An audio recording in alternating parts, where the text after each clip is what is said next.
And we're ready whenever you are, Mayor. Thank you, Kathy. Good evening, and thank you for attending tonight's City Council meeting.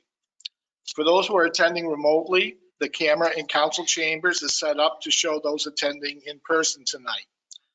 The platform we are using has a raise hand feature. You will notice a picture of a hand in the upper right-hand corner. When we reach the point in the meeting where the public has the opportunity to address council, you can click that button to be given your opportunity to address council. Please stand for the Pledge of Allegiance. I pledge allegiance to the flag of the United States of America and to the republic for which it stands, one nation, under God, indivisible, with liberty and justice for all. Kathy, would you please call the roll? Mayor Tulley, Here. Councilor Silly, Here. Councilor Powers, Here. Councilor Scamperly, Here. Councilor Stevenson, Here. Councilor Trim, Here. Councilor Weaver, quorum present. We have one presentation tonight, and that is from City Comptroller Angela Ray. May want to ask Councilor Trim to mute. Donna, if you can mute your computer, please. We're getting some feedback. She did. Yep, I got it. Thank you. I'll set it. Good evening, Council. Before we jump into the 2023 closeout, I just wanted to brief you quickly on the 2022 audit, that is still ongoing. We are expecting the auditors on site within the next couple of weeks, and we are simultaneously have started the 2023 audit. So the 2022, albeit delayed, 2023 will be delivered in the early summer. So we're back on schedule for the audit cycle. So jumping in for 2023 financial highlight, I would start with page 2 of this presentation, which is very, just a little bit, Kathy, there we go. The general fund ended with a deficit of $450,000, and we're ending with a general fund balance of approximately $3.8 million. Not all of this fund balance is usable. Some of it is restricted, and the 2024 budget is calling for an $850,000 use of this fund balance. So if every line in 2024 was spent to the end, when we end the 2024 year, we would be sitting very close to the minimum recommended fund balance. So there really isn't, even though 3.8 might seemingly be a big number, it's dangerously close to, at the end of 2024, what we should have as a minimum fund balance. On the next slide, we'll look at the appropriated fund balance for 2023. As you know, there was a budget use of 1.7 million. So how do we end with only using 450,000 of that? To look at some of the revenue highlights that we have within the general fund, sales tax exceeded budget by 1%, which was $26,000. We had budgeted 2.6 million, and you'll see on a future slide that we received 2.626 million for that. The interest on the cash in bank exceeded the budget quite strikingly. We had budgeted $40,000 on that line item, and we realized $225,000 of bank interest. And the reason for that is a lot of the funds are moved into the New York class accounts, and the end of month yield on those accounts started the year at 4% and it ended the year at 5.3%.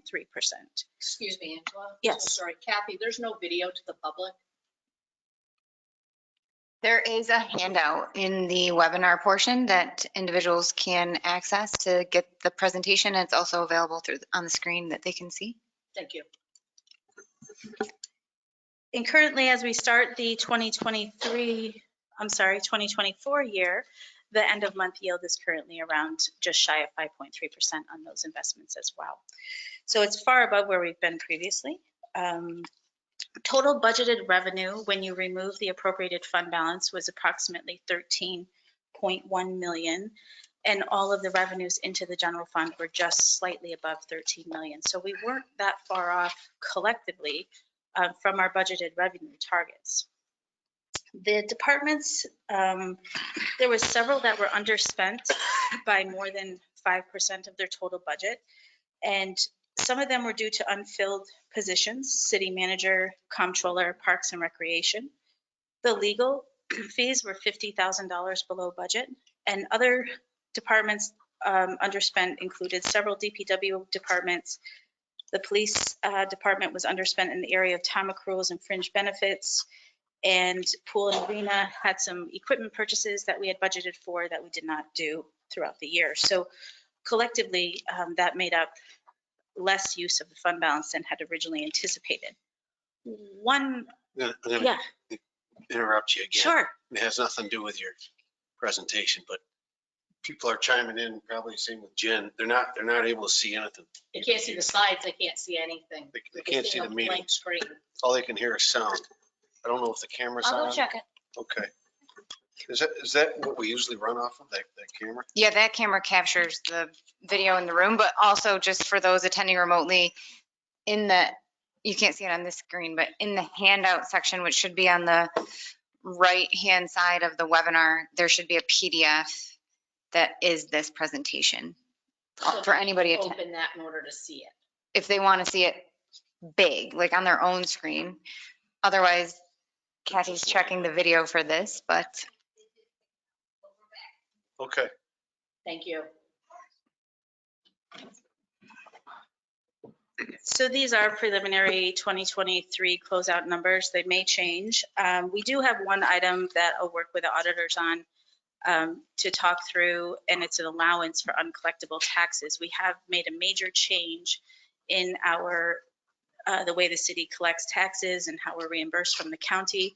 And so we have a longstanding allowance on the books that we may need to adjust, and that would impact these numbers if that does get adjusted. So as it stands right now, we do have on the next slide, Kathy, a $450,000 deficit, as I said, in fund compared to 1.8 million year prior.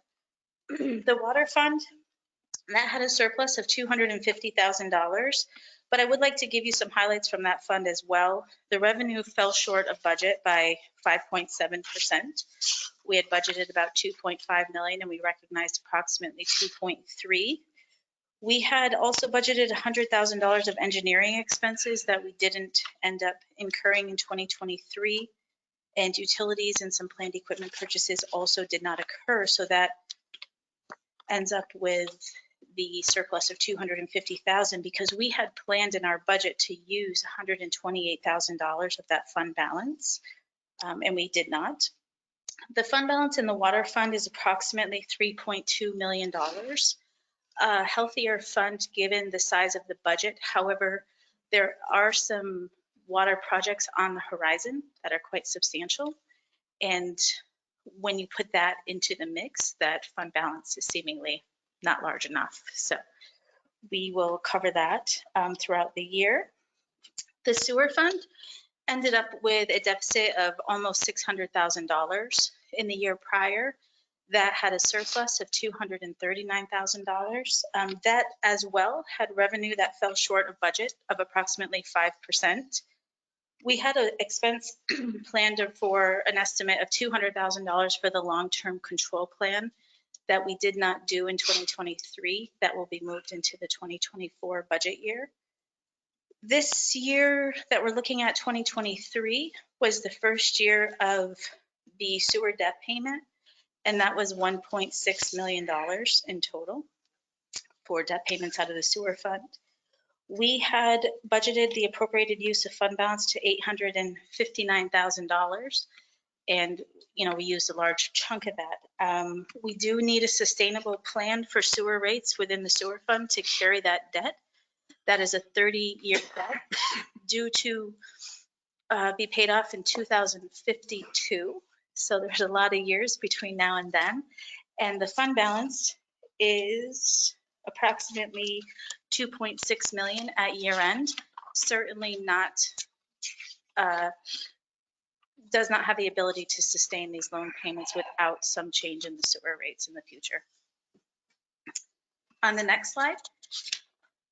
This is a slide that kind of depicts 4 years to sort of, as a new council, give you an idea of where the expenses have been.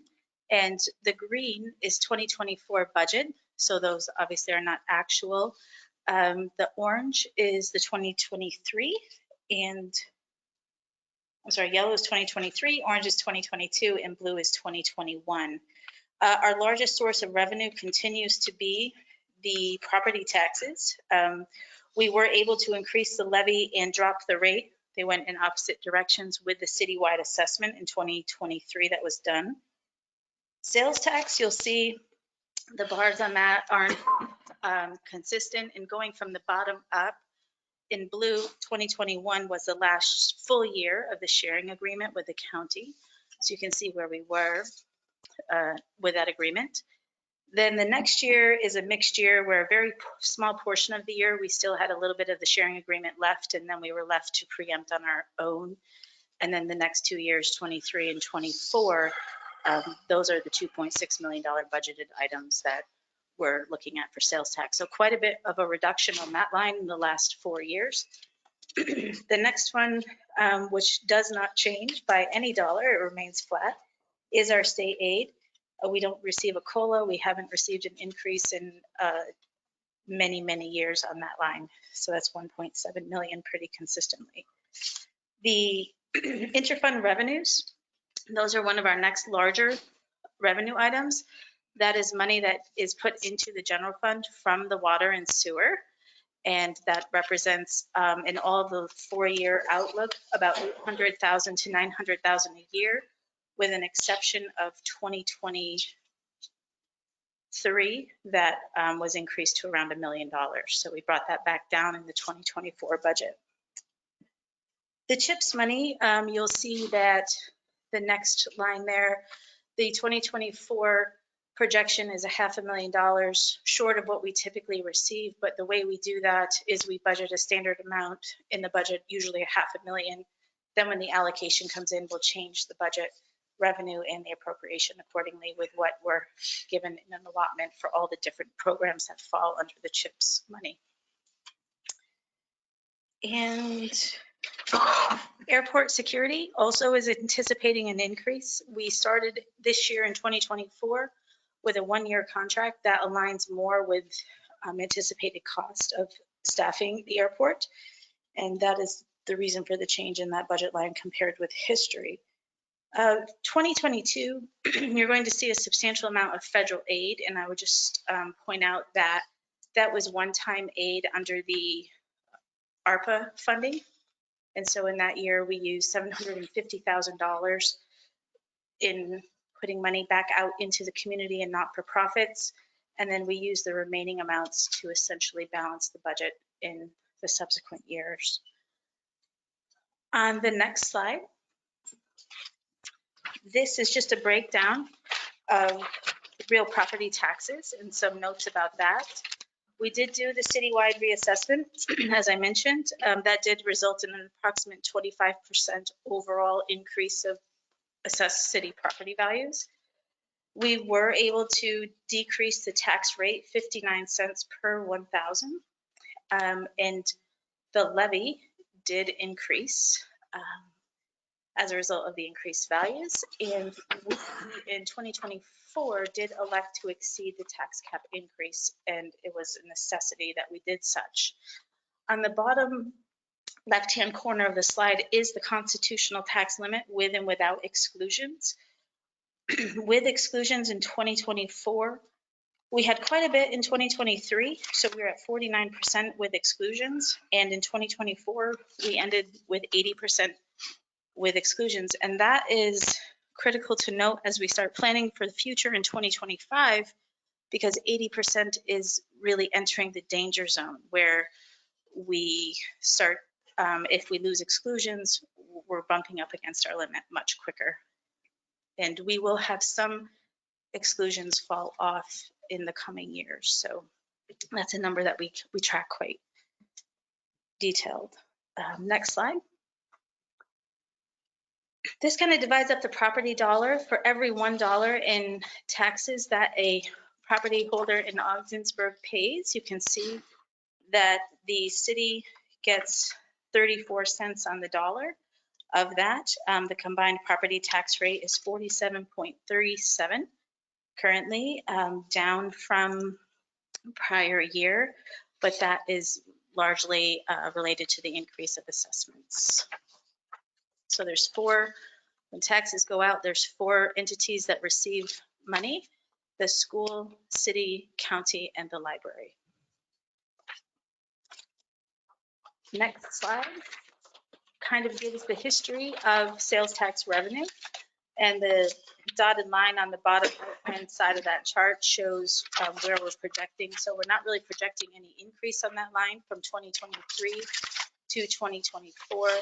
And the decrease is related to the change in how the city earns its sales tax revenue. So we had a budget of 2.6 million and again came out at 2.626 million.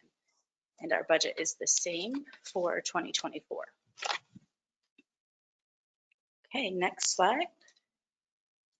This slide gives you the dollar amounts of the additional major sources of revenue, and it provides for you the history in some instances where appropriate.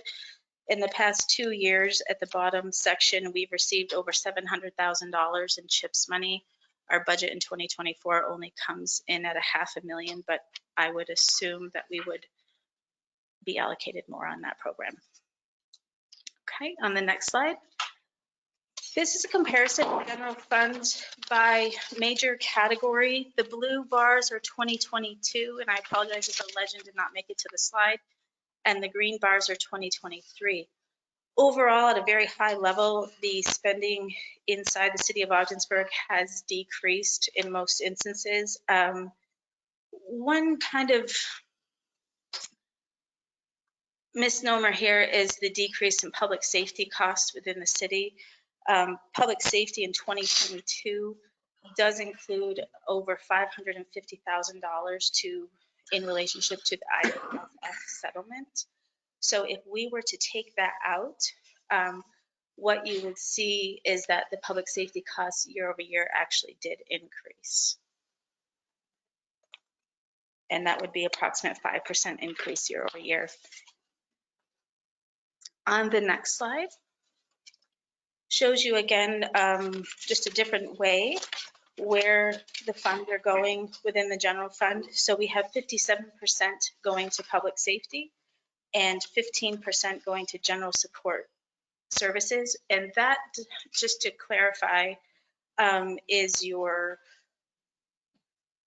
council, comptroller, planner, engineering, city clerk, you know, basically, I guess if we summed it up by location, the city hall expenses are in there. And the public works represents 10% of that budget. Public works in this scenario does not include the cost of public works in the water and sewer fund. Okay, moving on to debt. This is a historical of what the debt within the city of Ogdensburg looks like. And it goes from 2017 through 2023. Major jump in 2022 relates to the finalizing of the sewer debt, so that comes on board. We start paying it in 2023. You can see at the top of the two tallest bars, the mix is changing. In 2023, the city issued a ban for approximately over $4 million to finish out the READY project. So that is the increase in bans, what that relates to. In 2024, debt payments citywide are expected to be $1.9 million. And of that 1.9 million, 550,000 of that is interest. This is a 46% increase of interest that is impacting the general fund and the sewer fund year over year. I'm sorry, what'd you say for percentage? 46% increase. And it has everything to do with the new debt. We have a $4+ million ban in the general fund, and we have approximately $32 million of debt in the sewer fund. So these are we're terming those over 30 years in the sewer fund. And that is on here noted that the debt issued in 2023 was 4.188. That is the band I was just speaking of. And we did a principal reduction of 2.1 million. So we did pay off one bond. It came to the end. We ended up paying down some portions of a ban. So we are making headway and paying down the debt, but we issued in 2023 more than what we paid down. And so the interest expense you can see was $276,000 in this year, projected to be over $500,000 in the next year. On the next slide, we can see the debt outstanding by fund and the anticipated year of payoff for informational purposes is if the city were to pay off all the existing bonds, then they would be paid off by 2029, with the exception of the one that is still classified as a bond anticipation note, which is a ban. And the sewer fund is due to be paid off in 2052. And in closing, as we close out 23, we're operating in 24. We need to look ahead to 2025 and probably have some discussions in 2024 about the future financial needs that go beyond the ordinary and necessary operations of the city of Ogdensburg. Inside the general government, there is a immediate need for some IT upgrades for software. We're currently unable to do utility billing out of a conventional way. And so this is a very large priority of my office to implement a new utility billing software. It has to be done. There's always a need for computers within the city. So that's sort of the general government category. DPW has provided a list of items that need to be addressed. Listed here, the Dubisky roof, the Dubisky boiler, the filtration plant roof, the pump house roof and masonry, city hall masonry and HVAC, the arena roof, the Vector truck, a dump truck, paving within the city parking lots, and some upgrades to the park playgrounds. The police department has noted that they are in need of office repairs, carpeting, etc. There does need to be a new gate installed at the police department, other building repairs, and there's always the need for specialized equipment for combating ongoing drug crimes within the city.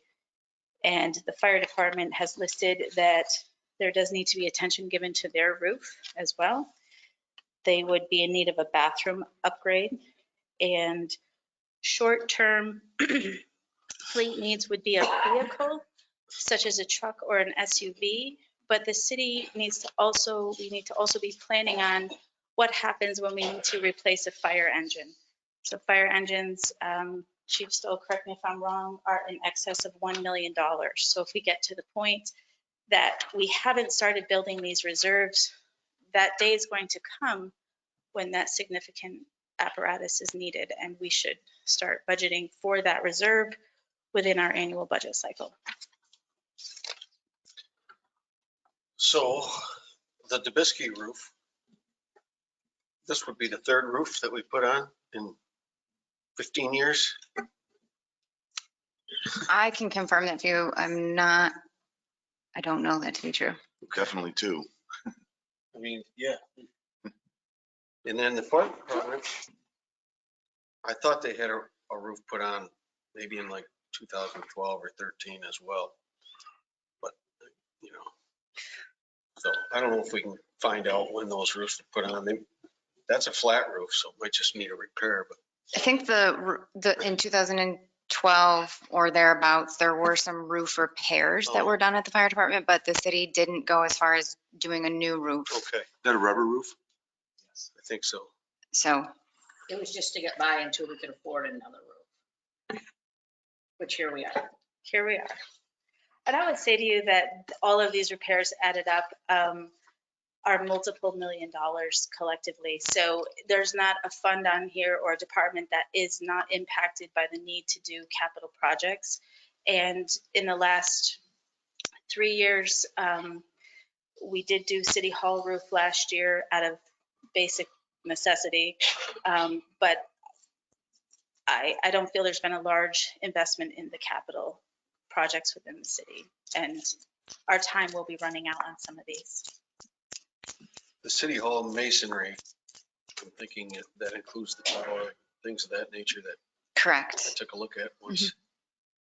Yeah, that's in dire need where that falls over. Any other questions for Angela, do we have any unexpended American Rescue Plan funds yet? We do not. We've used all of those in the last two years. We sent a bunch of it out to not-for-profits and small businesses as round one. And we had some left over that we used to balance the 2023 budget. So we're not looking to give anything back at the end of the year. That was my, No, so thank you. you're welcome. Angela, just a quick comment on the discussion about the fund balance and that we budgeted $850,000 this year to support the general fund budget. That was on the first slide. You made that comment. That was before the budget adjustment that we made earlier this year, which I thought reduced the amount of planned fund balance used in this year significantly. The 859, one second, Mr. Tilly. You're correct. We would have reduced that in the very first January 6th, I think, budget amendment, around $300,000. Right. So I stand corrected on that. No, we're just clarifying. Mhm. That was our original budget number. It was, Yeah. yes. Right? Anyone else? Under the unspent appropriations on the same slide that the mayor's referencing, any idea of ballpark figures to what? I mean, it's going to go quick, whatever's been appropriated, I understand, but any idea of what, as far as the legal fees and the personnel in the comptroller's office, what kind of money that was left? I can tell you that.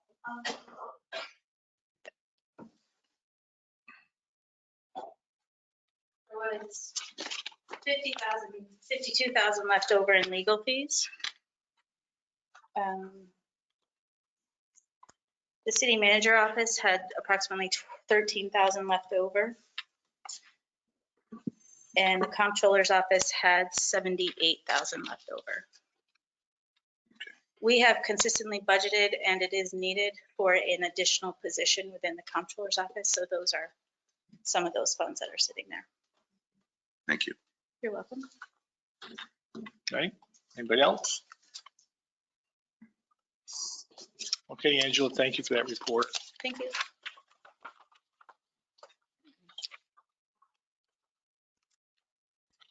Next, we have one public hearing tonight regarding a local law to allow for changes in the Augsburg Municipal Code, Section 215-41, entitled Miscellaneous Charges. It is Bill number 10, and I will open that public hearing now. If anyone attending in person would like to speak regarding the public hearing, please come down to the podium and you will have 5 minutes to speak.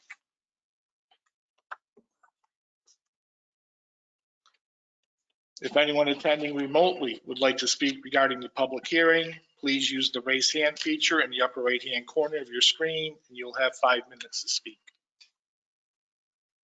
I do not see any hands raised, Mayor. Okay, therefore, I declare this public hearing closed. Brings us to personal appearance. At this time, if anyone attending in person would like to address council, please come down to the podium and you will have 5 minutes. Hello, Laura Ashley. I'm here to present a petition in support of the Mystic Springs Adventure Golf Project. I moved here 43 years ago to get married and start my family. I've always been amazed by our rich history, strong sense of community, and the beautiful setting we are nestled in. I feel the city of Ogdensburg is a gem in the crown of the St. Lawrence River. In years past, we were called the New York City of the North. Unfortunately, we have seen a steady decline from that status. Mystic Springs Adventure Golf may be a giant step in the direction of progress for the entire community's development. This petition was started in the hope it would make a statement to you, our leaders, showing the strong support this type of growth in our community has. In 7 days, we have generated over 750 signatures in favor of this project. It is my hope that the city will work closely with Nick Wright and any other interested parties willing to make an investment in our community to improve our Marina District. The Marina District is a beautiful area that is ripe for growth and development. Hopefully, with the collaboration of all parties involved, a plan on the best way to develop each parcel can be formed. If a vision of a thriving Marina District can be conceived, maybe we can work together to make it a reality. Mystic Springs Adventure Golf is a family destination that will not only be used by our residents, it will enhance our Marina District, and it will also attract visitors from outside of our community. Once here, they would also eat in our restaurants, shop in our businesses. They could spread the word to their friends and family, and maybe become frequent visitors.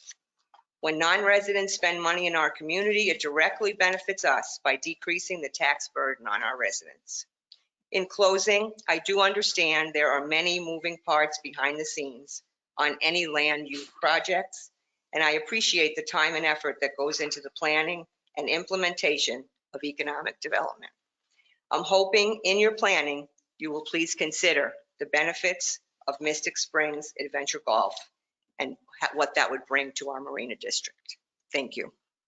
Thank you, Laura.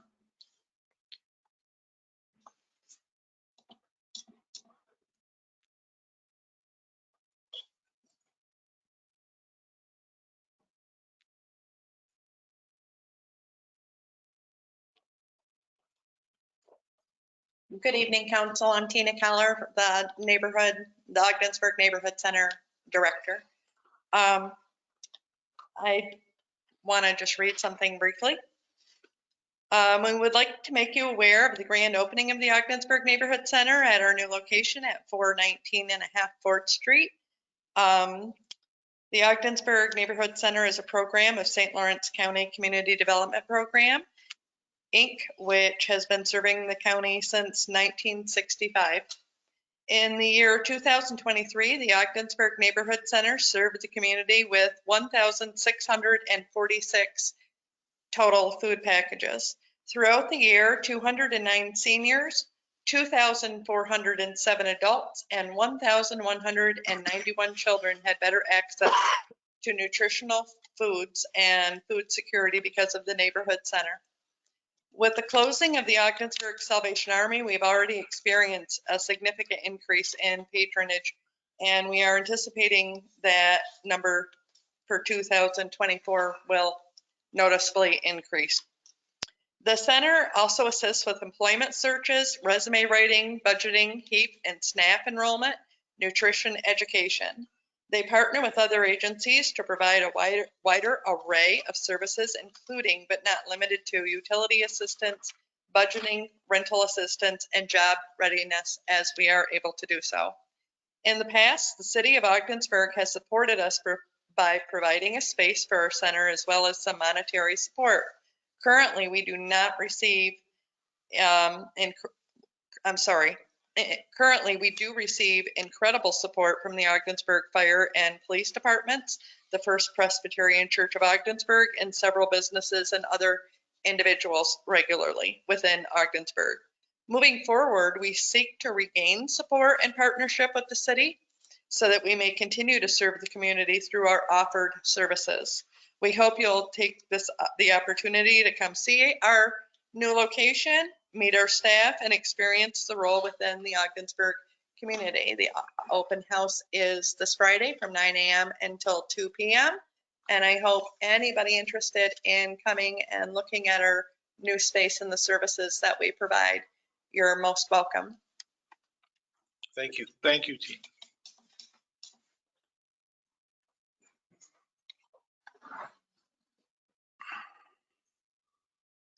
Hey folks, Greg McNamara, 805 Pearl Street. Thanks for the opportunity to speak tonight. I spoke last meeting about my yard. I don't want to go off too long about that tonight, but hopefully we're all willing to sit down and have a meeting because I was told that it was talked about in executive session. No details were given, but I would believe based on the decision that I was told was made in that executive session, there's a lot of details being withheld from you about that story, and I can't give it to you in 2 minutes or 5 minutes. So I would like to set up a meeting. I've been trying to do this for months. I've reached out to Kathy about this and I've been ignored. So, are you, as a council, I don't, you're not supposed to answer me, it was yes or no. Are you willing to have a meeting about this if it can't be resolved? Okay. One thing I'd like to talk about now is the real elephant in the room here tonight, and that'd be parcel B at 17 Main Street. I highly support Mr. Wright's endeavor and Mystic Springs Golf Course. With that being said, I think Mrs. Ashley topped anything I could say as far as she was very nice in her presentation. I would like to ask some questions that I think the city has a right to know the answer to, and they're kind of difficult questions, but they should be asked. First I want to read a clip from an article today, and this was a quote from At the Docks LLC, an article that was posted this afternoon at North Country Now. This is just a part of it. It says, it is our hope the city will maintain their legal commitment by continuing to honor the agreement already in place for the sale of 17 Main Street Parcel B to help make our vision a reality. Our commitment to the city is to construct the facility with an 18-month time frame from the date of acquisition, the update says. Now, I think that was kind of an audacious statement on At the Docks' behalf. Reason being, some of the other articles I read before this one, apparently both parties were supposed to pay $10,000 to purchase their partial and pay taxes on it in the meantime. And for some reason that took place for Mr. Hosmer, but didn't for At the Docks LLC. So I would have to say this was a major, major mistake made. And in the news article, they blamed it on past city management. Let's be real here. At the Docks knew they were supposed to pay the entire time. The person who would have been the director of planning and development at the time, which is now obviously our interim city manager, clearly would have known all of what was going on, the facts, the fact that they didn't pay, that they weren't paying taxes in the meantime. That was very unfair to Mr. Hosmer. And I would have to assume the only way the city could really make this right would be to completely start from scratch when it comes to taking FRPs for Parcel B. And if I was Mr. Hosmer, I'd want my tax money back. Honestly, what a slap in the face to him and his family. This makes the city look very corrupt. It makes it look like people were possibly paid off. Who knows what happened? But to say this just slipped through the cracks and was something that was overlooked, that's not acceptable. That can't happen. There's no way that's what really went on, and you all know it. So with that being said, I support Mr. Wright with his mini golf course. He's got the money. He wants to start. Let's make this happen. Thank you. Anyone else? Now, if anyone attending remotely would like to address council, please use the raised hand feature. The city clerk will recognize and unmute one person at a time, and you will have 5 minutes. I do not see any hands raised, Mayor. That brings us to correspondence. And do we have any correspondence tonight, Kathy? We do not. Moving to the consent agenda.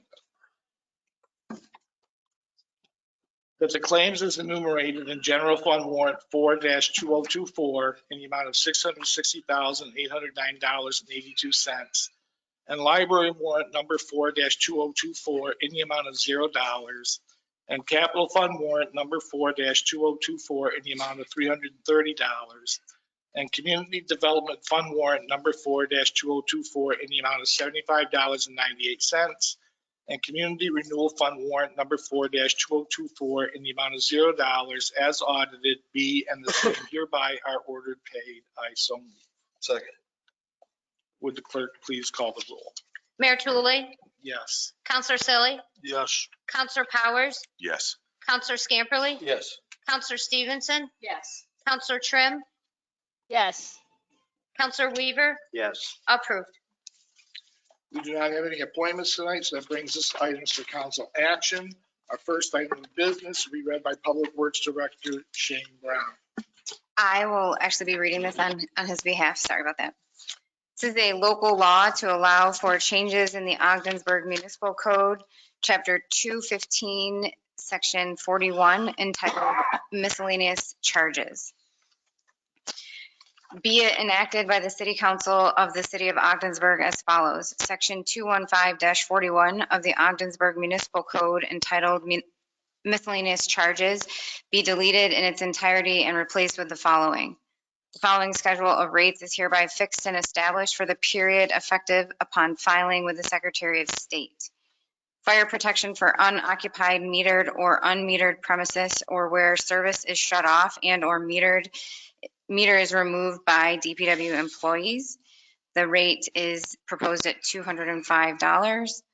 If this type of service is performed by other than DPW personnel, the property owner is not entitled to fire protection rate. The second fee is the fire hydrant on private property. The proposed rate is $410.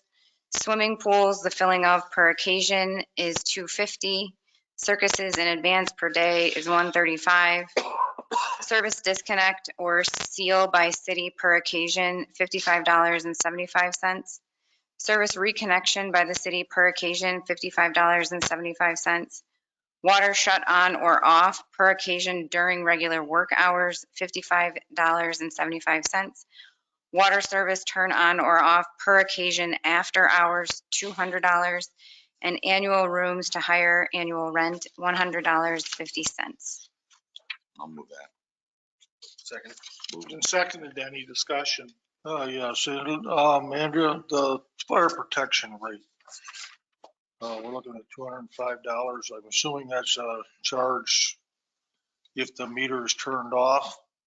But it says that if it's done by other than DPW personnel, the property owner is not entitled to the fire protection rate. What would the rate be if they turned it off themselves? I believe what that refers to is when you do not have a water service, you still receive a discounted fire protection rate, which is not here. And that would not be applicable if the city does not turn off the meter. I'm assuming there's some type of charge if they don't have the water turned off or don't have the water turned on. There is a charge. There's the fire protection fee.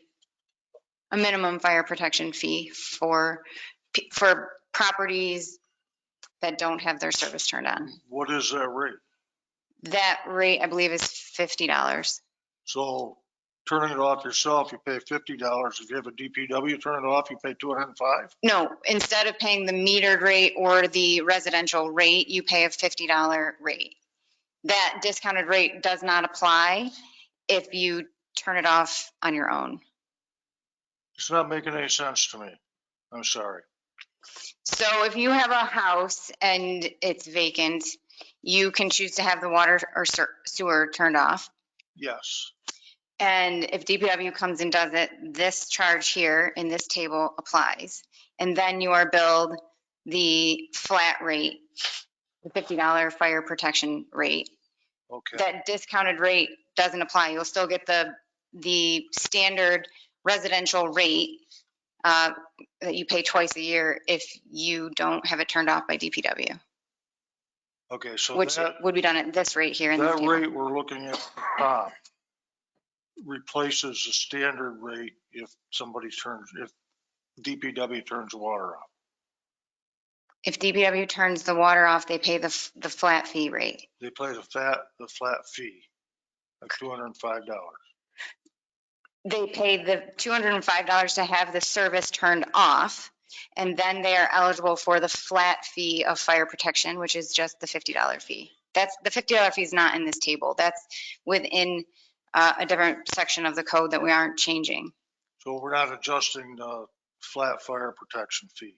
Correct. Okay. Any other questions or comments?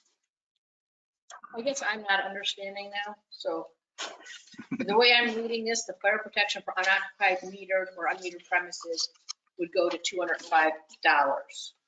So that's what they would be paying as their flat rate, would be the $205? No, I think this is just the service to shut it off or on, correct?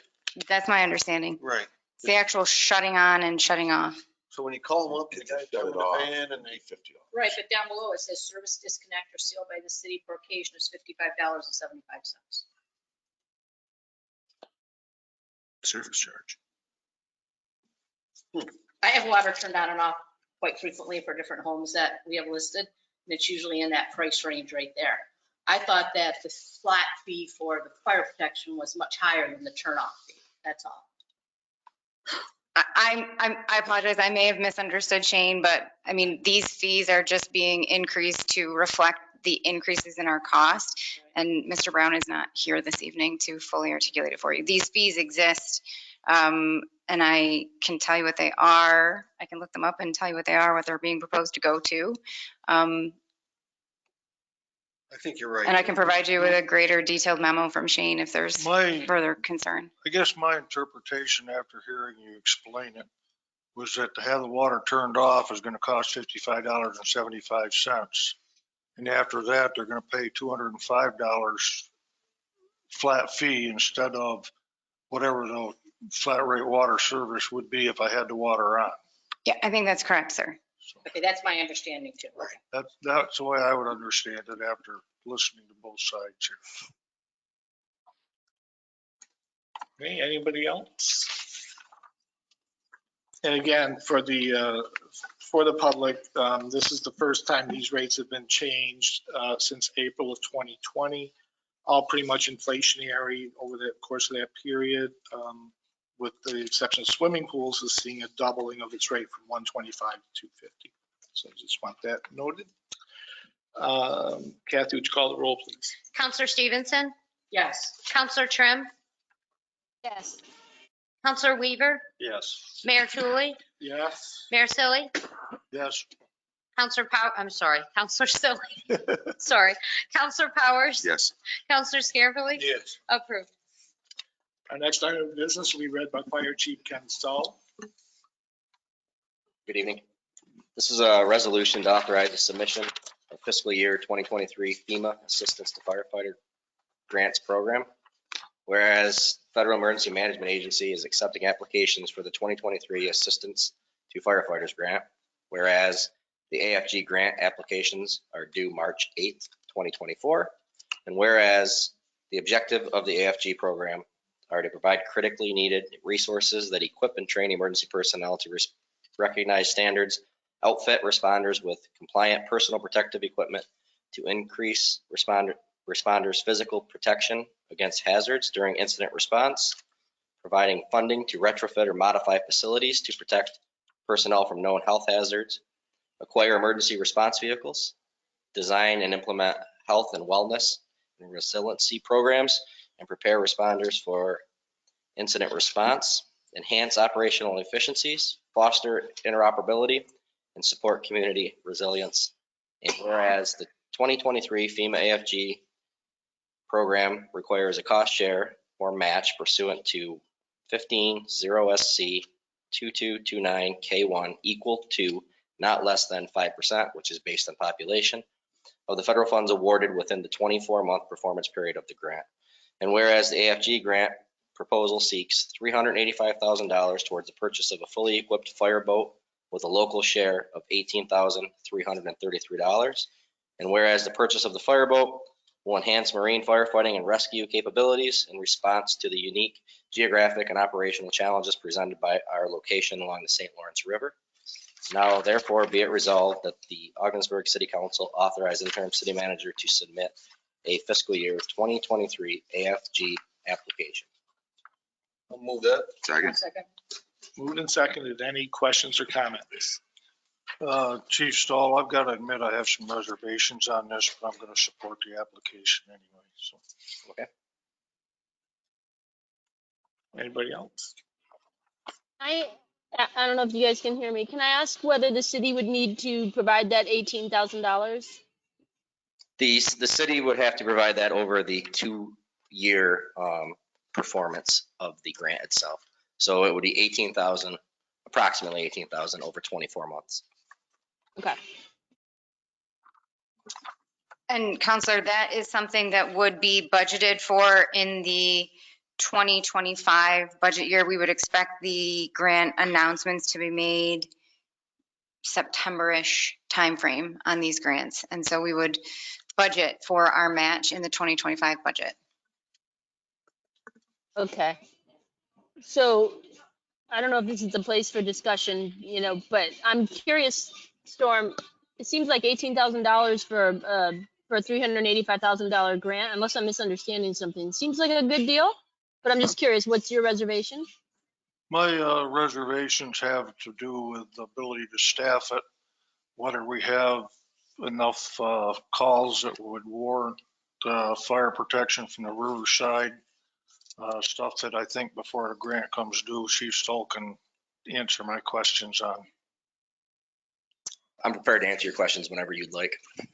I just, I look at it and our police and fire dive teams have pretty much been disbanded. I don't know if you have any divers left. Myself, I am the diver left. This boat will allow us to reintroduce our dive team. I think that would be a great thing if that can actually come to fruition. Yes. I do have concerns where we're going to be with budgets and negotiations down the road. And whether a fully equipped fireboat is something that's going to be necessary, but like I say, I support it if we can find a way to pay the $18,000, and that is a very small amount based on the total expenditure if the grant comes through. And I think it would be a good addition to the city. I just have reservations on staffing and usage, et cetera. Over the past few years, our police boat has not gotten the type of use that it could have gotten due to manpower shortages, which we're trying to address. And I think we've kind of had the same problem with the fire department, not necessarily initial response, but the ability to train. I remember the good old days. Every Tuesday night, we'd have 17 OVRS members, fire members, police members out on the river doing something. And COVID and loss of personnel and the inability to pay overtime for people to train, that's kind of gone by the wayside. I'd love to see it come back. And if this is a tool to get that back, I'm fully supportive of it. What do you have for a boat now? We have an inflatable. It's called the Zodiac. Yeah. It has a 15-horse motor on it. I don't know if anyone's ever been in a rubber raft on the St. Lawrence, but they're not ideal. One advantage is, as you mentioned, the police department has been short on manpower. And as you know, the rescue squad has lost volunteers. So immediate response to water emergencies has been an issue for the last 5-6 years. We're here, 5 guys that could jump on it immediately and go and backfill as needed. It'll give us a rapid response to all sorts of water emergencies. And I believe in talking, we spoke with the Assemblyman Gray and Bridgeport. I think it could also be used as a tool to promote some tourism, possibly some cruise ships, maybe get the Navy ships back here. I think a lot of their concerns are safety.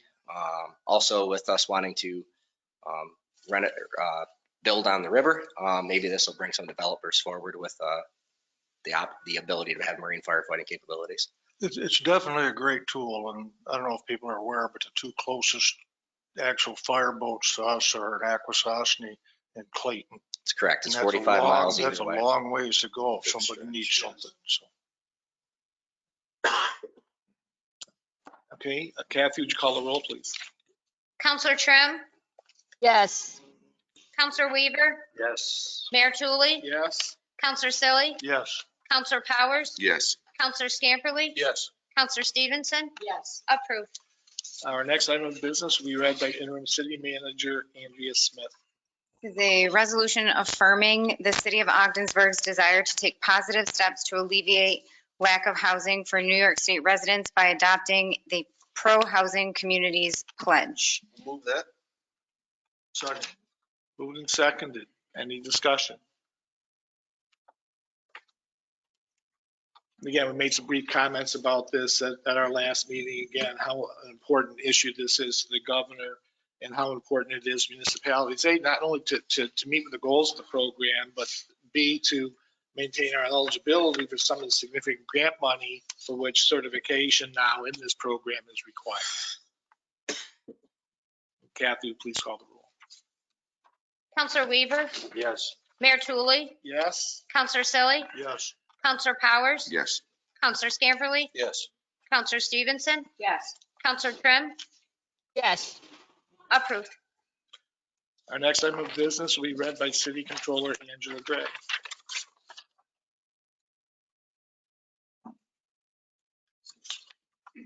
This is a resolution authorizing the interim city manager to transfer funds to balance the 2023 budget. Whereas section C65 of the Ogdensburg City Charter permits the transfer of an unencumbered balance in an appropriation made for one department or agency to another department or agency, or the transfer of any unencumbered balance in an appropriation made for a division or office to another division or office in the same department upon written request of the city manager. And whereas certain accounts within the 2023 budget are over budget while other accounts are under budget, now therefore be it resolved that the interim city manager is hereby authorized to make the following budget adjustments for the 2023 budget. We would be moving from the law department 9,500, that would be split to assessment at 6,500 and engineering at 3,000. We would be moving 18,500 from property loss to central services, 6,000 from property loss to property acquired for taxes, 7,000 from property loss to street lighting, 8,000 from property loss to planning, and 90,000 in the sewer fund from the sewer maintenance line to the debt service line. I'll move that. Any discussion? Kathy, please call the roll. Mayor Tulley, Yes? Counselor Selly, Yes. Counselor Powers, Yes. Counselor Scamperly, Yes. Counselor Stevenson, Yes. Counselor Trim, Yes. Counselor Weaver, Yes. approved. Next, that brings us to old business. Does anyone have any old business to bring forth tonight? I have some old business. It's kind of very old. I was looking at the codes because of a matter, and I noticed on building permits with accessory structures, there was a change that I thought we had made at one time as a council. Honestly, Storm, I think you were sitting on the council and Jen at the time. And it had to do with accessory structures. And we changed the square footage, but we never changed the height from a 6 foot. We were trying to reflect the new style of sheds that are being produced. And Versus the metal ones. the old metal ones like Hackett's and Garns used to sell, and they had a 10 by 10 with a 6 foot height. And now everybody's moved more to the Amish sheds and things like that. And so I actually had a discussion with Andrea today. She thought we had amended it too at the time, and she was going to look. But either way, I just wanted to bring it up, and maybe we can make that change in the future. If you look at this, I'll pass a couple of these here. 3 that way. I could do another one. I don't recall it, Dan, but I'm greatly in favor of it. Yeah. First time I put a shed up, I asked them about requirements, and they gave me the length and width and total square feet. And 2 days later, I got a violation notice because it was 7.5 feet tall instead of 6. Right. And when I came down here to apply for the building permit, nobody ever explained that to me about the height requirement. And if I've done, if you've done it, that's ridiculous, because even old metal buildings are more than 6 feet tall. All right. So that if you look at this paper I gave you, you can read it later, but if you turn it over, it's immediately at the top. And it goes erection of a freestanding structure that is no more than 150 square feet in the area and is no higher than 6 feet in height. And I think back then we did a little study, and I thought the number was around 10 feet. I don't know if there's any information hidden around in the city coffers to our discussion, but I'd like to. I've measured a couple of Amish sheds over the week since I've been checking this out. I noticed I went down, the one on the Fort property was just under 10. I think 10 feet's probably the magic number for the peaks of these sheds, depends upon. That would be a minimum. I don't know. I almost think You the may be discussion looking was at 11 or 12, 12 on the one in Right. my backyard. but we can have that discussion and I just thought I'd bring it up here and I'd like to get that changed if we could. Because probably over the last couple of years, all the Amish sheds built in the city, everybody's got an illegal shed. So we probably ought to change that.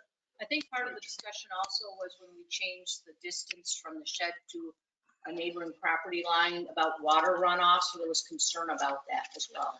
So I think, yeah, we think we need to revisit this. The setbacks, I looked at our work section that we had on that, and that went back to zoning and planning, and that was under fire preventive, and I'll bet you Kenny could speak to that. Right. But the issue was a 6-foot setback, and I think I was trying to get it to 3 because some of the small yards. And after listening to the fire department and planning, I think 4 or 5 was something we were looking at changing it to. So in case someone put their ladder on the side of the shed and a firefighter needed to get through, they still would have clearance to get through that area. Right, and I've actually got that on my iPad. I'll send that to I you, remember this that work session. And so that's, and as long as we're on the subject, I wanted to bring up a second item, and it sort of led it into it. Years ago, we asked Andrea to revise the code, the entire city code, and you guys were on too. And we had started that discussion when we were looking at things we were iffy about, signage. And we heard from business owners, maybe they wanted bigger signs and things like that. And so we had some work sessions, but we never followed through. It wasn't really a priority with the last administration. So I think all that discussion kind of ended in 2019. But I'd like to revisit that. I'd like staff to send out that new code. The code I felt was, even though there's things I don't agree with and we're not all going to agree, it was a better code. I think it was more business friendly. I think Andrea and the planning and zoning board spent an awful lot of time trying to make a better code for Ogdensburg and updating it. And so if we could have staff send everybody that, maybe look at it, get moving. And there was even an extra district created because some of the lots are so small. Small lot. It's a petite lot, I think. FLR, small. Residential small lot, I think is what it Yeah. is. And so the setbacks had changed for being able to build and things. It was much more residential and business friendly, I thought, even though, like I said, we're probably not all going to agree on some things. But if we can get started by getting that code up and running and passing and get some more development in Ogdensburg, it'll probably go well with our housing resolution that we just passed, as well as maybe entice more business development, things like that. And so if we could get that moving, maybe I just hit 2 birds with 1 stone in my old business here. So I agree with you, Dan. We did the auxiliary thing, but the 2 areas of concern I've had for years and have had people express their concern to me are the signage, especially the restrictive size of signs in a residential area. Right. I know I don't want somebody putting a 4x8 foot sign up, but 2 square feet is kind of ridiculous. Yeah. And the other one is recognizing that we're an old city. We need to think about our parking regulations a little bit, because to my way of thinking, it doesn't make any sense to tear a house down to put a parking lot up so somebody can meet the parking codes. Right. Which I know has happened 2 or 3 times since I moved to Ogdensburg. Would be a good point of discussion while we're looking at that. To follow up on both that, Andrea, I think I got back on council in March 2019, and I think you had completed that actually shortly around that time.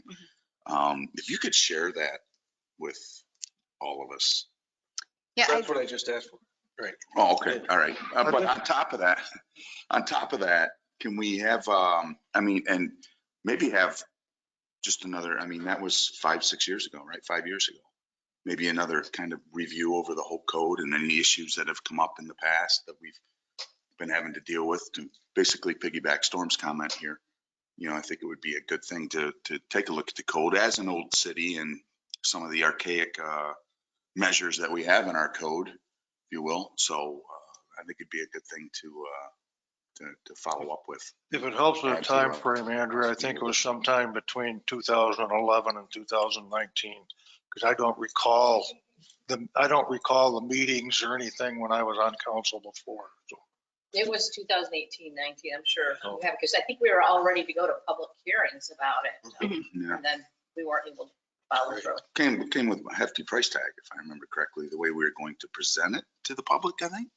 Well, we have to have public input on the new code change, correct? A couple of meetings at least, right? Yeah. We had some public meetings in 2019, and the final proposal was submitted from the planning board. A presentation was given by the chairman. I think it was in the late summer, early fall, but council opted not to take action at that time just because it was an election year. But it is available online, and I'm happy to share that link with everybody again. Thank you. That's it for my old business. Other than, yeah, so back to the original one with the accessory structure, if we can get a resolution to change that. That has to go through the same process of Okay. going to the planning board, being reviewed by the county planning office, but we can start that process. Okay. The magic number, I mean, should we give you a magic number right now, 10 feet or 12 feet? There'll be a recommendation that the planning board will give you. Okay. And then, I mean, I think we'll just probably start with what's in the recommendation right now. And then council can change that, amend that in any way they see fit. Excellent. Thank you. You know when they meet again, by chance? They have, well, their meeting in March was canceled, so I'll work with them to get a meeting in March scheduled. Thank you. That's all I have for old business. Any other old business? All right, moving on, new business, any new business to bring up tonight?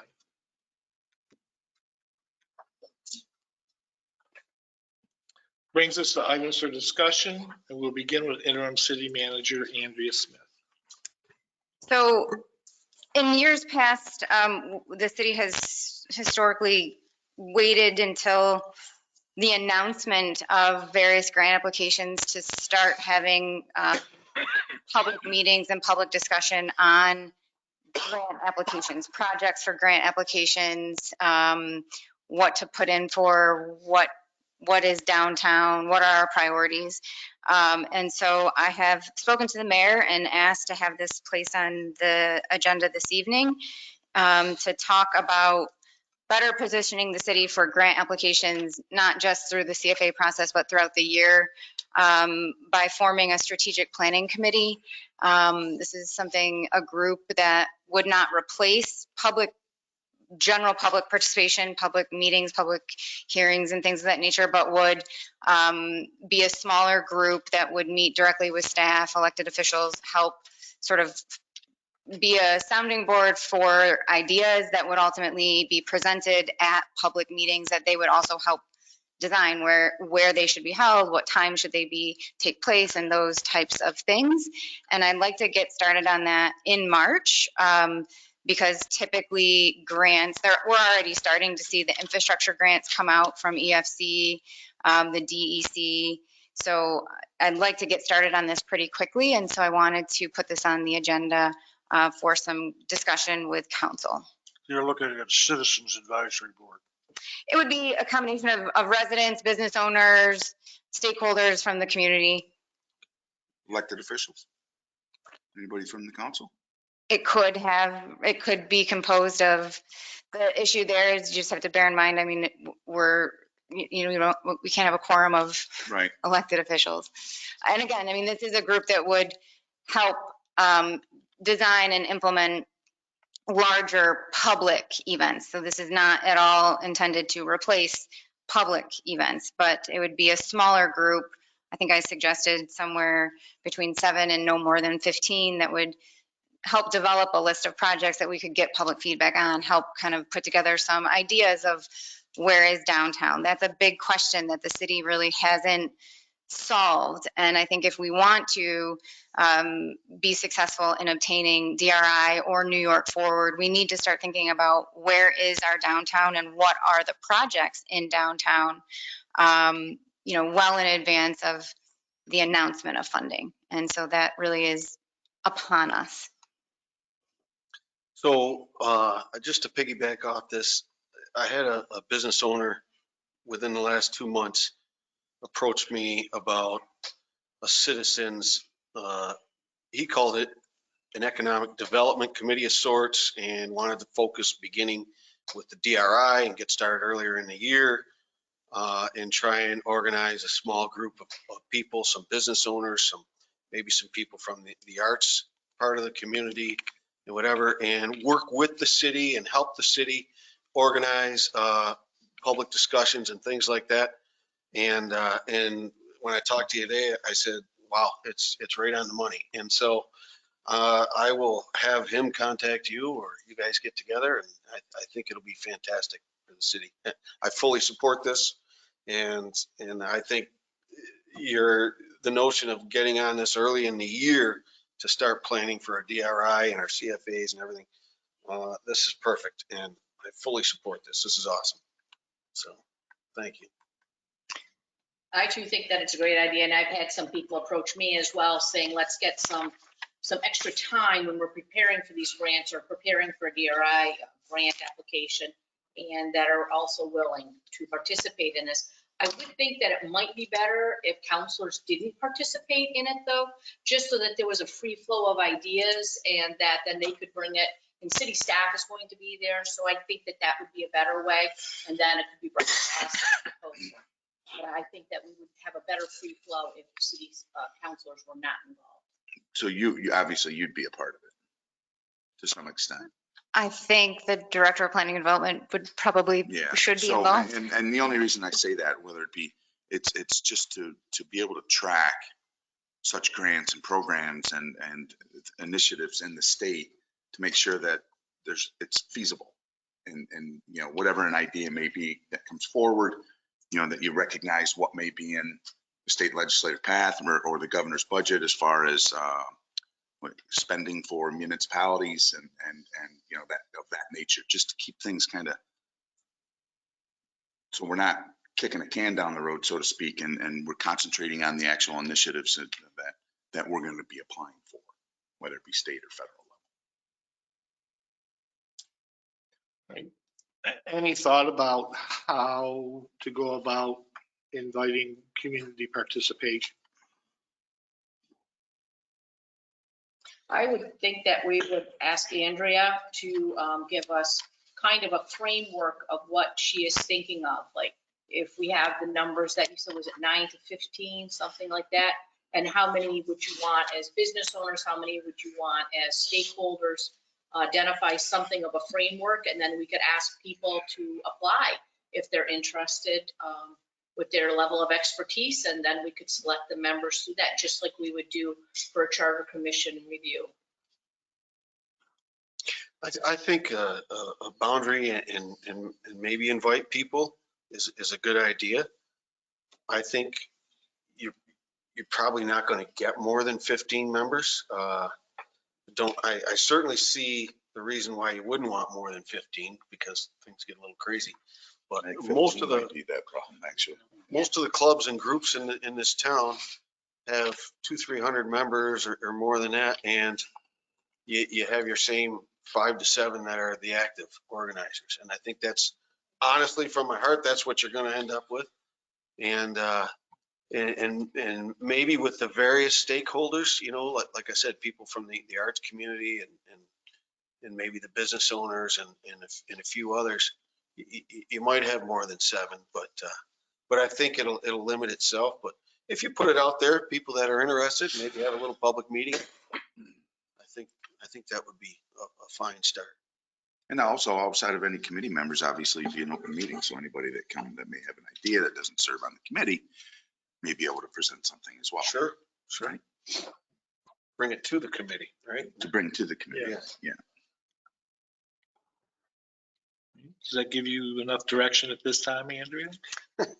Yeah, I will work on something, and I'll keep council updated on what we do there. I'll put together a proposal and get that out. But it is something I wanted to get started on very quickly, so that in March we will be actively working on this. Good. And March starts Friday. It's a great idea. Thank you. Yes, I fully support that initiative. Any other items for discussion? You know what? I just wanted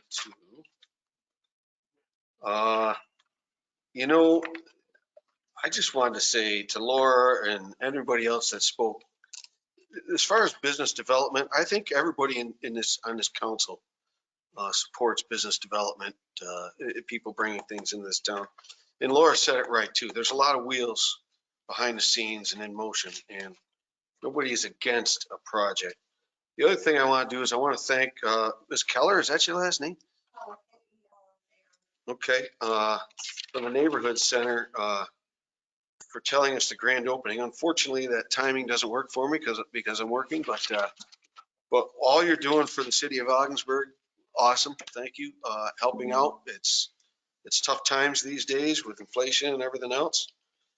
And I guess I just wanted to make sure we addressed a little bit the folks that spoke. And you may want to piggyback off that or whatever. Certainly. Thank you. Anyone else? All right, I do have a couple. I would ask consideration for scheduling under items for discussion at our next meeting the following. One, discussion of a request by the County Board of Elections to use the Dubisky Center as a site for early voting in St. Lawrence County. Any objection to that? Nope. Secondly, a discussion with input from administration with regards to the possibility of opening City Hall Monday to Friday, starting the first week of April. I think that's good. So it gives us time to think about it. Also gives staff time to put information together for us to consider in making a decision on that. And then third, I do want to respond to the comments made tonight about 17 Main Street Parcel B. And some of this is going to be repetitive from comments made in prior meetings, but based on the comments made tonight, I think it's important to review the history. This new council in January, the generic issue of 17 Main Street came to our attention. We asked for and received from staff the responses to the request for proposal that were previously issued. That response being a joint submission between At the Docks and the brewery. River Street Brewing Thank Company. you, River Street Brewery. It's been a while.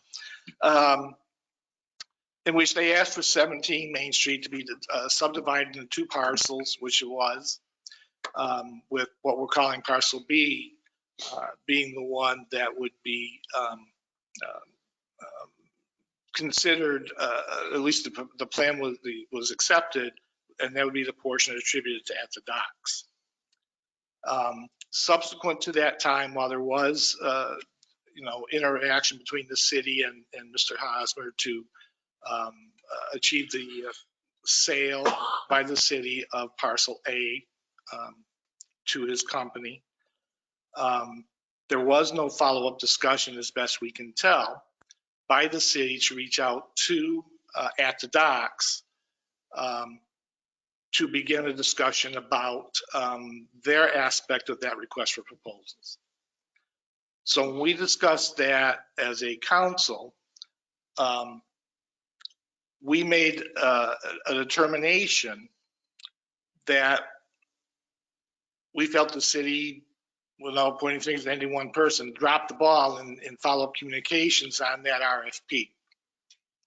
That being the case, we reached out to At the Docks to see if they were still interested in doing work in developing Parcel B. And they stated yes. So when that was shared with City Council, we directed, I believe it's the second meeting in January, we directed Interim City Manager Andrea Smith to issue a letter to At the Docks, giving them a timeline to prepare requested documentation for review with the target goal of, if they met all the requirements, purchase of parcel B by At the Docks no later than May 31st. And that has been and continues to be the city's position with regards to parcel B. All right, so any discussion about, backdoor deals and, bribes to government people, I mean, it's just embarrassing to hear. But anyway, that is basically a history of how we are in discussions with the At the Docks representatives on parcel B. Any other items for discussion? All right, so that brings us to citizen participation. At this time, if anyone attending in person would like to address council, please come down to the podium. You will have 2 minutes. All right, seeing no one, if anyone attending remotely would like to address council, please use the raise hand feature. The city clerk will recognize and unmute one person at a time, and you will have 2 minutes. The first individual is registered as Greg McNamara, and I will unmute that individual now. It appears you are self-muted, sir. Hi, can the chamber hear me? Yes, sir, we can hear you.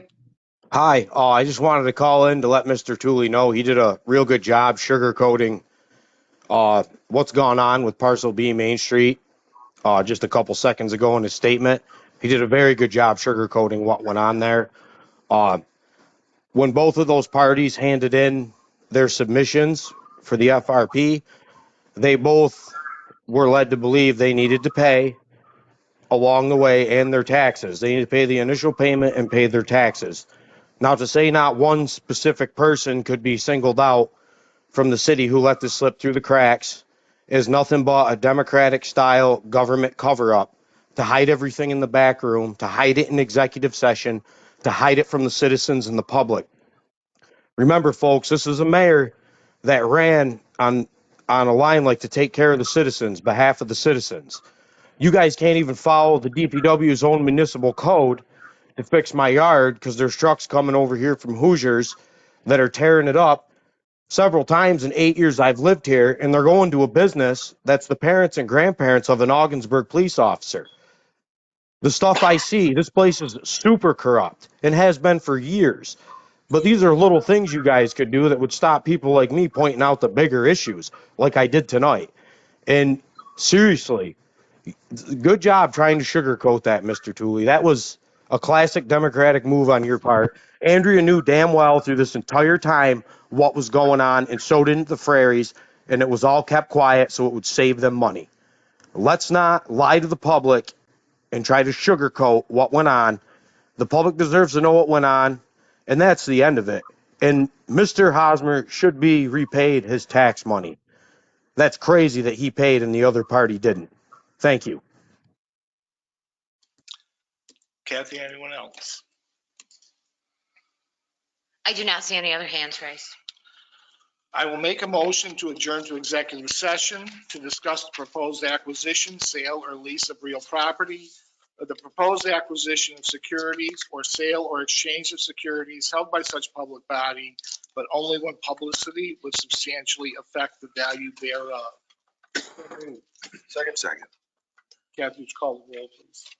Counselor Silly? Yes. Counselor Powers? Yes. Counselor Scamperly? Yes. Counselor Stevenson? Yes. Counselor Trim? Yes. Counselor Weaver? Yes. Mayor Tooley? Yes. Approved. And I note that following executive session, there may be action by council.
just sent her a message.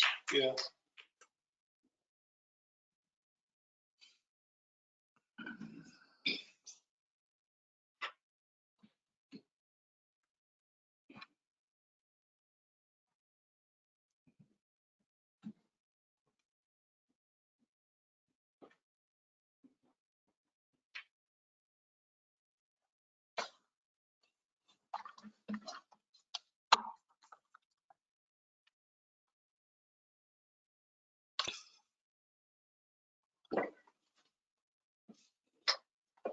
Yeah, 9:30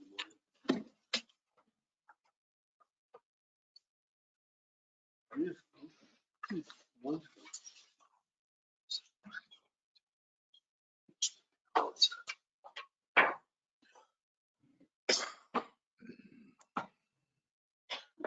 So it's the 7th. You're not able to log in. I did send her a message. I didn't hear from her. Send her a message. Okay.